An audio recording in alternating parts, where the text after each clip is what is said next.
Hello guys, it's me again. Today I'm going to be delivering the anticipated Carno guide. In this video, I will cover all about Carno, going over its basic traits and its mechanics that are in my opinion crucial in order for you guys to dominate the plains, along with some detailed informations, tips and tricks that you guys might not have known about. Quick disclaimer. I wouldn't claim that I'm a good Carno player, but I do have quite of an experience under my belt. Therefore, I believe that I can still provide a decent amount of useful knowledge. Here is the overall breakdown of the guide, so feel free to skip to any specific section that you guys are most interested in. Starting off with the basic stats.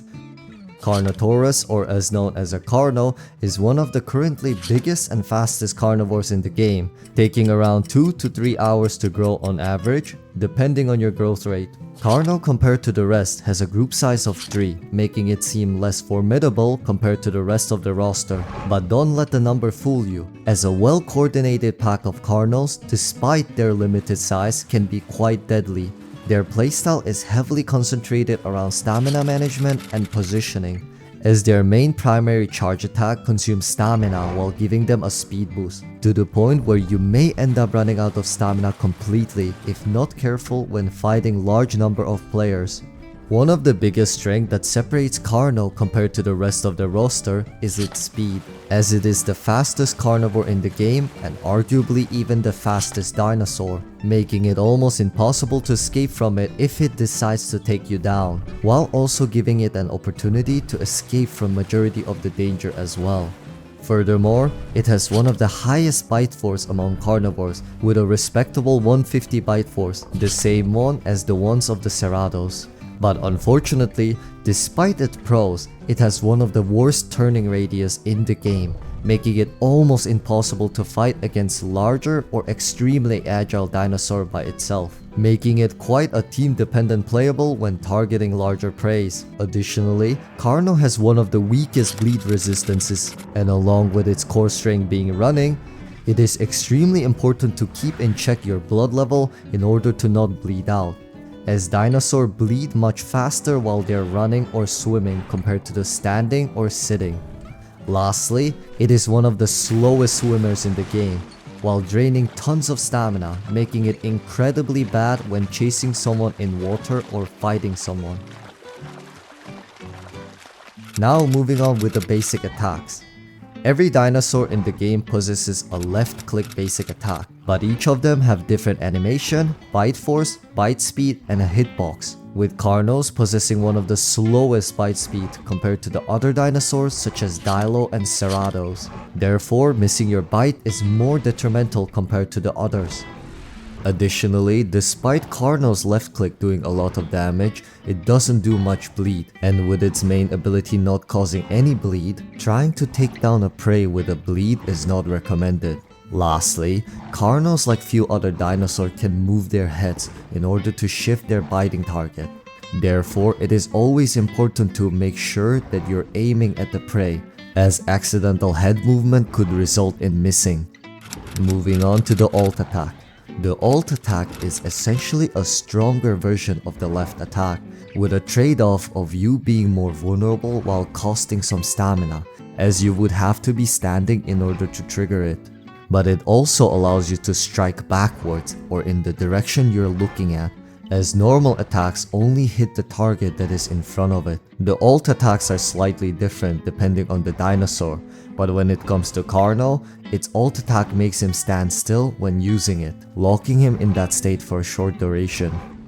Additionally, the attack speed of the alt attack is different depending on the angle or the direction you're launching it at, which is one of the unique perks of a Carno, with its sides being the fastest. Here, as you guys can see, when throwing it forward or backward, it has quite of a delay, but when throwing it to the sides, it's drastically faster. When it comes to my personal experience, I rarely run into situations where I really get to use it, as its risk compared to the reward ratio of doing a bit of extra damage while putting yourself in an extremely vulnerable state isn't favorable. Not to mention that it also drains valuable stamina as well. And as mentioned earlier, Carno having poor blood resistance and with its charge and running draining stamina, taking any damage drastically hinder its ability to fight. Furthermore, when fighting large herbivores, now with the increased recovery time, getting hit once can be detrimental. But despite all of this, the ult attack isn't completely useless, as in certain scenarios it can provide to be extremely strong, but I will cover that in more detail later. Moving on to the charge and ram. Now we are moving to the core strength of the Carno, the charge attack. The charge is a unique ability to the Carno, where it allows them to ram its prey by charging up their running towards its target, hitting them with a decent amount of blunt damage in exchange of stamina and reduced turn radius, while also giving them a movement speed boost. You can easily tell that you're charging based on the sound the Carno makes when initiating it, or based on the animation. It is extremely important to note that the charge itself does not cause any bleeding to its target when hit, thus heavily relying on taking down its prey with raw damage. Furthermore, the charge can be interrupted when getting hit by a stun, or when trying to charge a prey that is significantly larger in weight than them. When charging in a group, make sure to be aware of where everyone is, as accidental friendly fire is very common among new Carno players, with some of them being fatal if not cautious. This is in my opinion just a generally good habit to have, as in this case it reduces your chance of accidentally hitting your friends while also saving you from getting accidentally hit by them. Now back to the basics. Carno has two different types of charges, which is dependent on the duration of charging, not the distance. First being the short charge and the second being the long charge. This can be, as mentioned, controlled by timing, either by charging from a short distance or long distances. It is also important to note that both of these type of charges do less damage than the normal left click bite. But despite of these charges doing less damage, they both have its own perks, with the short charge being very quick. It is extremely useful when dealing with a hard to hit target, and it has very large hitbox compared to the normal bite, making it very useful when trying to take down smaller targets. When it comes to the long charge, it is slightly stronger version of the shorter one, as it deals the same amount of damage as the short one, but it allows you to knock down or stun prey that are smaller than you or in the same weight class.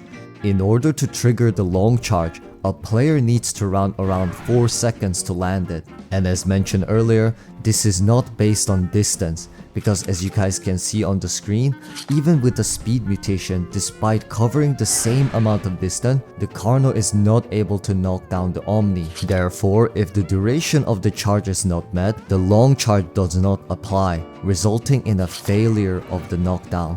The charge itself is extremely useful when ambushing anyone, as it allows you to get the first heavy blow, with the majority of the time allowing you to win the fight with ease. Now let's get into the details of the charge mechanics. The charge fortunately has a very simple mechanic compared to others such as Omni, as there is only one factor that determines what you can charge or not, that being the weight. Simply, Carno can charge prey that are either smaller or the same weight class as mentioned, but in reality, it can actually charge opponents that are heavier than the Carno itself. To be more specific, Carno can charge opponents that are up to exactly 1.5 times larger than him, meaning that anything that is within the 1950 kg or lower is chargeable, which includes dinosaurs such as fully grown Tenos and sub-adult sized Dibbles when the Carno is fully grown.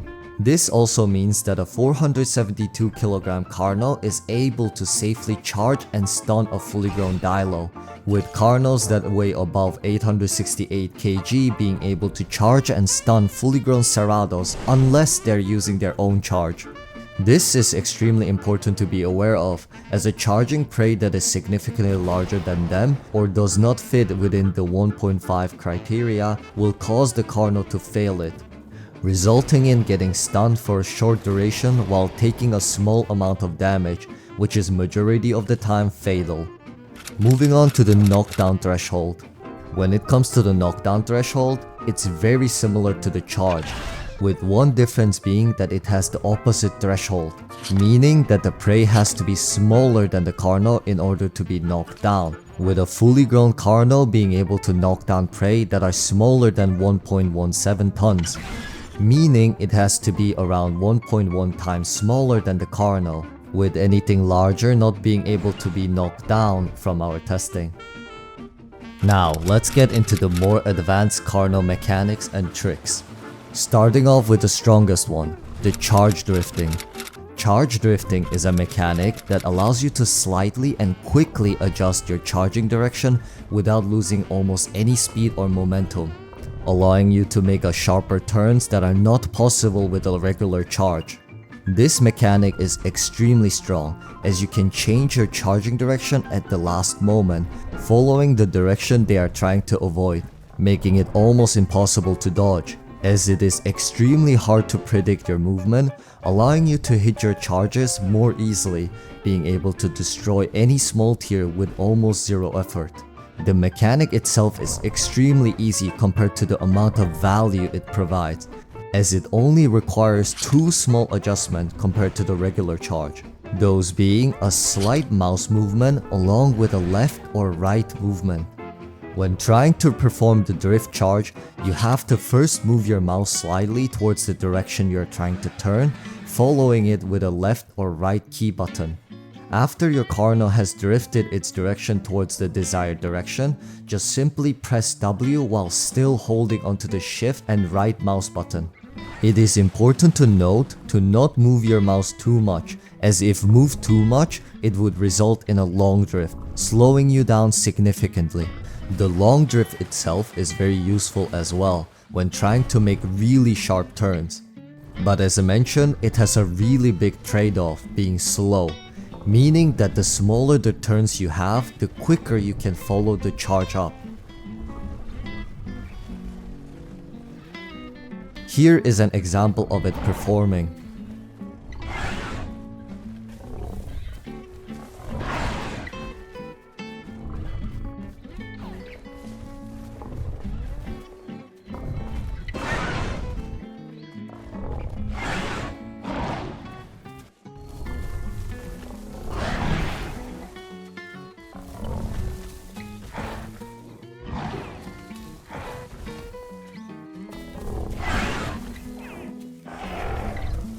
But as you guys can see with this mechanic, I'm able to very easily beat Omniraptors by myself.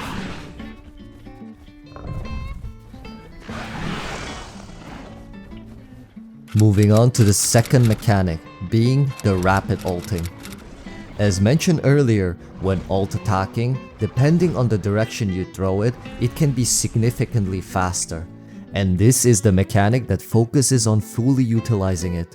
This simple mechanic can actually allow you to produce the highest DPS that Carno can possibly produce by quickly and rapidly throwing your ult attacks in a row, allowing you to even beat Cerrados in a face tank situations, making it an incredibly strong mechanic to know when you end up in a situation where you are not really able to use your charge, as the attacks are quick or even quicker than the regular bites while dealing more damage.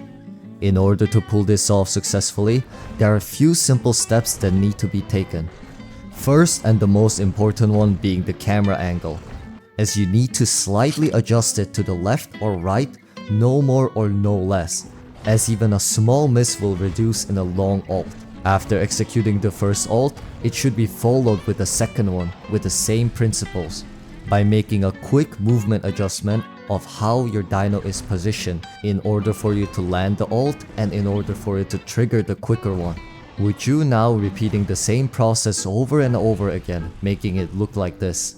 A little bit more advanced way to use this is by making a micro adjustment. What I'm trying to say by this is when you're throwing in another ult attack, try to move your head away from them, preventing them to landing on headshots, while at the same time moving in a direction backwards when trying to throw an ult in order for you to land a headshot instead of a body shots. But this is something that I didn't master it, and the scenario really depends, but I think it's also a good thing to keep in mind, as a headshot and body shot can make a significant difference. Personally, I rarely run into situations where I have to really use it, but most importantly, it's extremely risky move to pull off, Thus, I strongly recommend to avoid using it unless there is no other option. Because on the first glance it seemed very easy, but in a real combat situation where everyone moves around and you're under a lot of pressure, this could result in your win or death, as even the small mistake will result in the longer ult, potentially losing the fight. So personally, unless you happen to get stuck in a situation where you have no other option than fight, I wouldn't recommend using it too much, as the charges provide better value for the safety.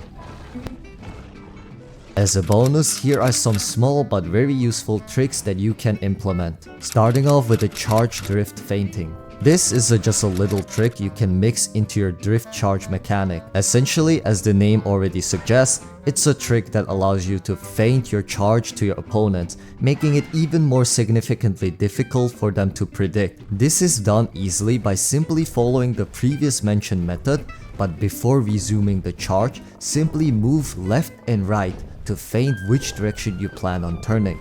This significantly increases the difficulty to avoiding it, while also putting another layer so you're less predictable. This is honestly really only useful when trying to confuse your foe, or when fighting a small tier, as anything in your own size will most likely just charge at you. Moving on to the next one, being what I call the 1-2. Simply when you're charging a prey, the moment the charge lands, follow it up with additional left click bite.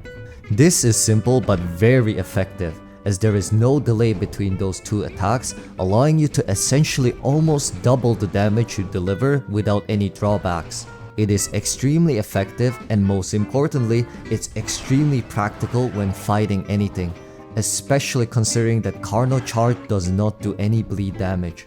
This allowing you to apply some bleed damage on top, helping you to maximize your damage output. Next small trick being the head movement when drift biting, which I just called the drifting charge bite. This is, as the name suggests, biting while you're drifting. This seems very simple and obvious, but despite it, not many people apply it as much as they should.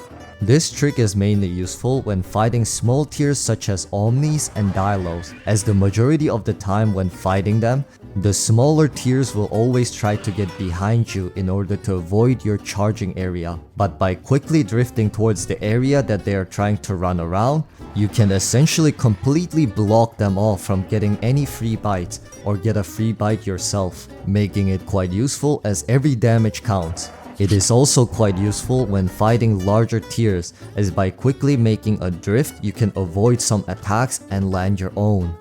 Now here are some of my personal tips and tricks. Before that, I just want to say that this is not what I would recommend, but this is simply what I do, so take it in your own risk. Preventing a leg break. When playing a Carno, a lot of people run into the issues of taking full damage or breaking their leg. But there is a useful way to reduce the chances or prevent it. Now this one is a little bit tricky to explain and takes some experience, so take it with a grain of salt. But it's simply involved around recognizing the terrain and avoiding certain ones, by either break checking it or going around it. Obviously it is impossible to memorize every single area of the map, but based on the shape, angle, and color, you can kinda tell whether the terrain is going to throw you off or allow you to keep chasing. And here is an example. As you guys can see, I'm able to run down the steep cliff with a lot of speed while charging and using the brake checking method. But if you guys pay a close attention where I'm not running a straight line, but trying to run down the terrain that is less likely to throw me off, allowing me to even sometimes survive some of the most ridiculous falls. Lastly, an aggressive playstyle. This is just my very personal playstyle and I really wouldn't recommend it to anybody. But this is what I do when fighting as a Carno. When playing different playables, stamina management is one of the key factors. And despite I'm going to contradict my own guide, personally, when I play Carno, I tend to go all in, as if this was my last fight. I really do not recommend it once again unless you're more experienced, but this kind of playstyle do have its own benefits when in a survival setting and not in PvP specific. One of the main benefits is that it tends to scare off the players, making them think that you're not even hurt or that you're not running out of stamina, making them believe that you're not going to lose, forcing them into a panic state. Here, as you guys can see in my Carno fights, I tend to really use up all of my stamina and go all in. But once again, this really works mostly on less combat experienced players, and sometimes it forces experienced players to enter into a mind game. But in general, when asserting a strong aggression backed by a confidence, it tends to scare off many players, making them play worse than they are actually capable of. But that would be everything from me. I hope you guys enjoyed the guide and found some information to be useful, and I hope to see you guys next time. Bye!